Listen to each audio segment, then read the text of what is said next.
Hey, what's up everybody? Welcome back to another game review. I finally got around to checking out The Messenger. I really loved about half of this game. I'll come back to that in a moment though. This game came out back in 2018. You can get it pretty much everywhere: PC, Nintendo Switch, PS4, Xbox One. The Messenger is a side-scrolling 2D action platformer, and really it's a tribute to the original Ninja Gaiden trilogy from the NES. You play as this ninja who has to save the world from this demonic invasion, and you start out in your little village and you have to become this messenger of prophecy and take this important scroll from your village to this distant mountain.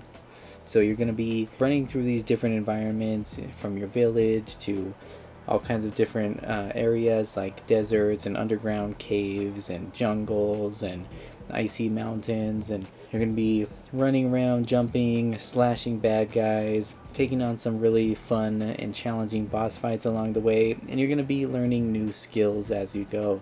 Pretty early on in the game, you get the ability to climb walls. You'll also get this ability to shoot energy blasts out of your hands. You'll get a grappling hook later on in the game that lets you lunge forward to cling onto a wall or to crash into a bad guy. A lot of cool character upgrades and abilities. One of the interesting mechanics here is that you don't have the typical kind of double jump that we see in most platformer games. Instead, you have a single jump, but then every time you slash something with your sword while you're in the air, be it a bad guy or something in the environment like a lantern, you gain another jump. So you can jump, slash, jump again, slash, jump again, and it makes for some really kind of interesting options for your platforming, where you can do a lot of really cool stuff to get around your environment and take on bad guys as well. The graphics are really nice. It really looks like an 8-bit Ninja Gaiden game when you start out, and the environments all look very cool. The enemies look very cool and unique in their own way. But one of the main themes of this game is actually time travel. So you'll be jumping through these portals throughout the game, and you'll actually be going into the future and then back into the past or the present, whatever it is. But when you jump into the future, everything jumps from an 8-bit style into a 16-bit style, which is really cool. Everything seamlessly transports into this different visual style, and it really, not only is it just cool looking, but it really affects the gameplay as well. Especially later on in the game, you'll have certain puzzles that need to be solved either in one era or the next. Certain areas that can only be accessed in one timeline or the other, so you'll be hopping back and forth. Very cool effect. The game looks great in both settings. The sound design is really nice too. It has a nice, catchy, energetic chiptune soundtrack that you would come to expect from these retro kind of games.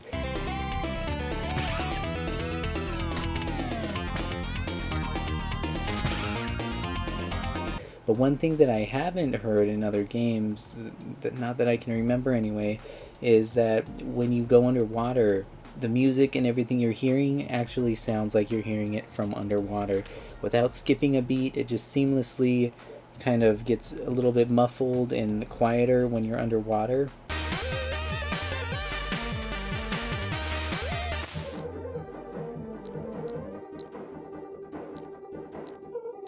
And then as soon as you jump back out of the water, it goes back up to the full volume, full kind of clarity. Very cool effect, just a little touch, but it really made a big impact and really stood out to me. I thought that was super cool.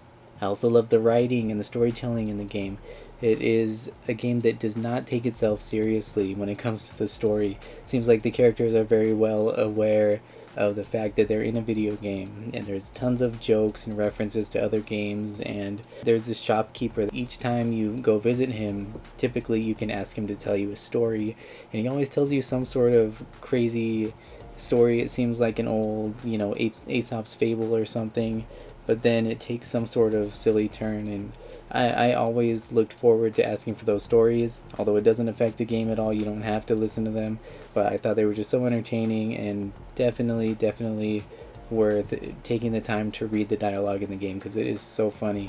I really loved the first few hours of the game. The pacing was really great. I was really enjoying just kind of rushing through these levels, doing my different cool ninja moves, taking out these bad guys as I go along, and platforming and doing cool stuff and gaining new abilities, the character growth and progression. Just, it was paced really well, and it really held my interest.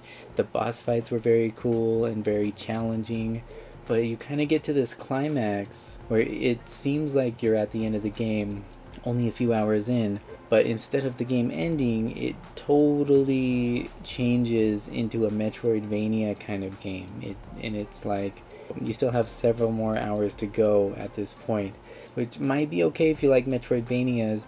And I do like my Metroid games and Castlevania games and other inspired games, but it was going at such a good pace those first few hours, and the progression and everything. I loved it so much. And then just to completely flip around and become a whole different kind of game, it lost me a little bit. You'll be doing a bunch of backtracking through all the levels you've done before. You can kind of teleport to some of them, but not to every area. You can't always teleport to every area. You're going to be doing a lot of traveling back and forth by foot, exploring different paths, but sometimes you're just not too sure where you're supposed to be going. It doesn't give you a lot of direction. You just kind of have to re-explore everything and try to find certain items, and to finish this next part of the game. To me, the pacing though is just completely thrown off, and since you don't get a lot of directions, they will give you some hints here and there, but there's not a lot. And if you need more hints, you actually have to pay for them, not with real money, but with the currency in the game that you get from defeating bad guys, which you're probably saving up to upgrade your character. So it's like, do I want to upgrade my character, or do I want to buy a hint? No, I actually just want to go online and see what I'm supposed to do from here. But at this point, after a while of this part of the game, it lost me. I really stopped enjoying it. But all that being said, I'm very glad that I played the game. I very much enjoyed that first portion of the game, and maybe I'll come back to it. Maybe not. There's a lot of other games in my backlog, but they did a lot of really cool things here. They really paid tribute to those old Ninja Gaiden games, which I'm a big fan of also. So, of course, that influenced how much I like this game as well. The core mechanics are great. I wish they hadn't mixed up the whole genre of the game a third or a halfway through it, but that's just me.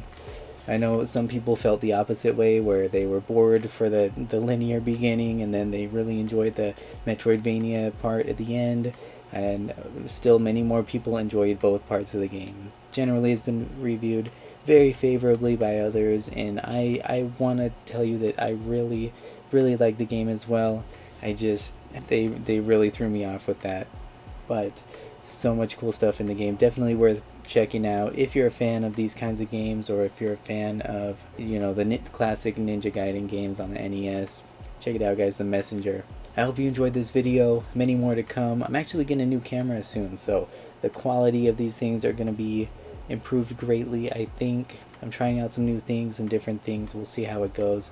Anyways, if you have suggestions for me, feel free to let me know in the comments. And be sure to hit that subscribe button if you want to see more. That would really help me out a lot too.